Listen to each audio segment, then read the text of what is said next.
Doctor, how high blood sugar level affects your feet? High blood sugar, ரத்தத்தில் சுகரோட அளவு ரொம்ப ஜாஸ்தியாக இருந்துச்சுன்னா காலுக்கு பல மாற்றங்கள் ஏற்படுங்க. முதல் முக்கிய மாற்றம் என்னன்னு கேட்டிங்கன்னா டயபெட்டிக் பெரிஃபரல் நியூரோபதின்னு சொல்லுவாங்க.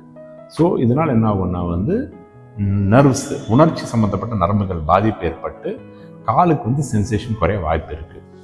இது உணர்ச்சி கம்மியாக இருக்கலாம், கால் மறுத்து போகுதுன்னு ஒரு சிலர் சொல்லுவாங்க, கால் எரிச்சலாக இருக்கும்பாங்க, ஒரு சிலர் கால் இருக்கிறதே தெரியலம்பாங்க.